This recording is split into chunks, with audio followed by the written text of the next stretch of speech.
Louisiana Beer Reviews, special edition number 57, Miller Genuine Draft Cold Filtered Beer, introduced in 1985 and rolled out nationally in 1986.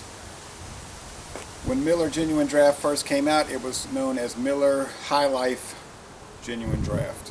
And in fact, it is Miller High Life. It's the same alcohol, 4.6, same calorie count, 143 grams of fat, etc. The only difference between this beer and the Miller High Life is that this is cold filtered 4 times, whereas Miller High Life is pasteurized. Unless you get Miller High Life on draft, in which case it is not pasteurized, and then you'll find it's the exact same beer as this. Now, I've been to Chicago where they've had Miller High Life on draft, Miller Genuine Draft on draft. So you have the exact same beer, but they're priced differently.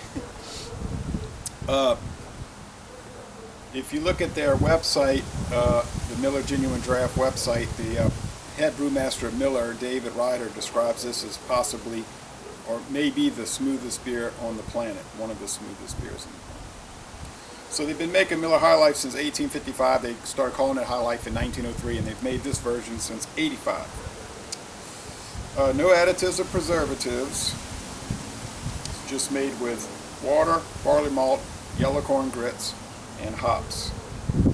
This is a punch top can, which doesn't matter to me. I've never done a video review for this in the can version, and I've rarely ever had it from the can. And I bought the 12-pack at Walmart, and I noticed it was $9.99 for the 12-pack, by the way, $9.99.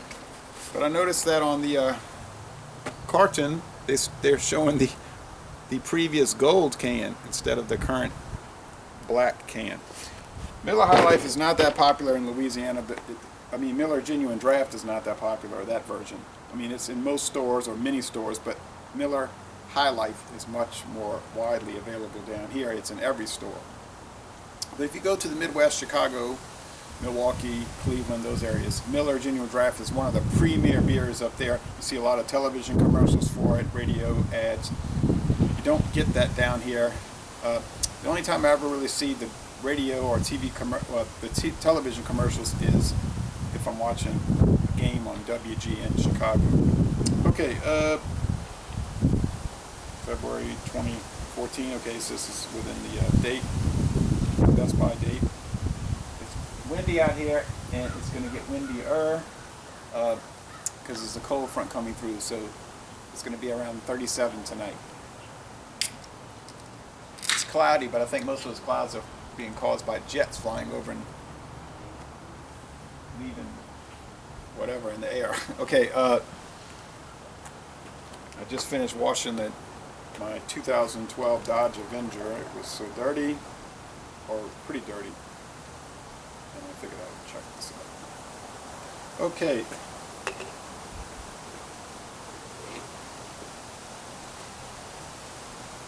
I've been very happy with this car, by the way. I bought it brand new January 2nd, 2012. They had over $4,000 off rebate from the factory, so I ended up getting it for $16,995. Then they come to find out they had it in Baton Rouge for $15,995. But anyway, sometimes Dodge will have tremendous sales on these Avengers. And so 173 horsepower.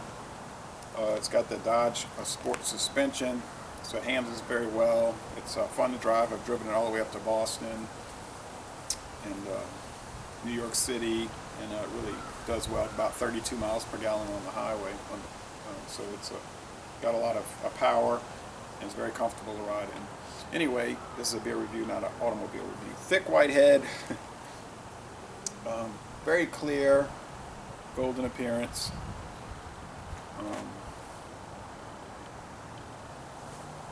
Let's check out the aroma. Typical beer aroma. Pungent lager smell, I guess you call it. You get your grains, which is the barley malt, the corn, grits, maybe a little grain husk. It's not that different from, it is different, very different, but the husk aroma is similar to this Hoblin Schiff. This Hoblin Schiff, which is like about $5 a bottle, and over $11 for the big bottle. Had that husky, that funny husk smell. Not picking up any metallic though. Let's go with the flavor.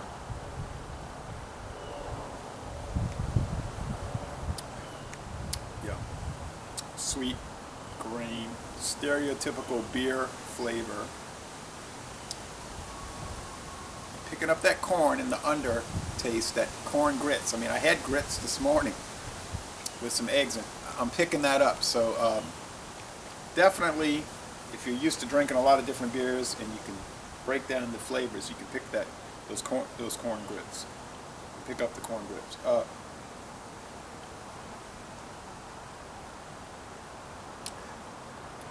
The mouthfeel is light, but it's not super light and watery. It's more like light to medium. It has some body to it for sure.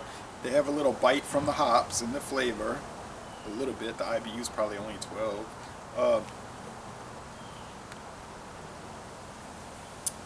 The finish is mostly dry. It's crisp. It's refreshing, and the drinkability is very good.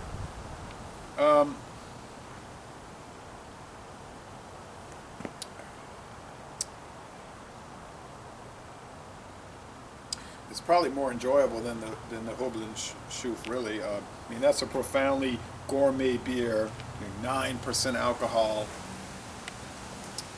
But I wasn't in love with that beer. For something like this out here, washing the car, and although it's cooling, the winter weather's coming. But anyway, this really does the trick. This would go so well with pizza, or maybe some spaghetti meatballs, certainly fried seafood, or boiled seafood for that matter.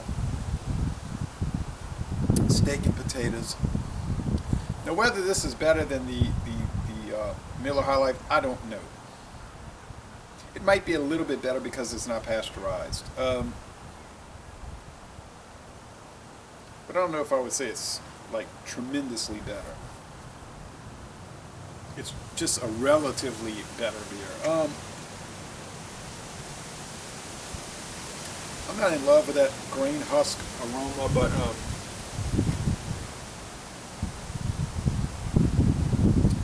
it's certain. And oh, this is a kosher beer, by the way, but it's certainly an enjoyable beer, and somebody must like it. It's over the years, over the last 25 years, it's won so many awards at the Great American Beer Festival and the World Beer Cup. 1 gold medal, it's won 7 silver medals and 2 bronze medals. So you're not going to win all these medals being a horrible beer. Now, Rate Beer saying it's a 1 out of 100. Beer Advocates saying it's poor, and the Beer and Me say fair. But I can understand if you say, well, it's just an average beer. Okay, I'll go along with that. Because that's pretty much what it is. But to say it's a 1 out of 100 is so, off the grid of, really reality. Because it's certainly much better than a 1. It's not bad in any way. It's certainly not poor, and it's well made. Miller does not throw stuff together. They don't just, they certainly don't put out garbage.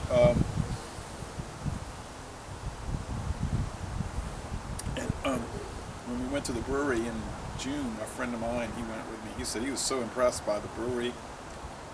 And I've been impressed since I started drinking Miller beer in 1996, February 96.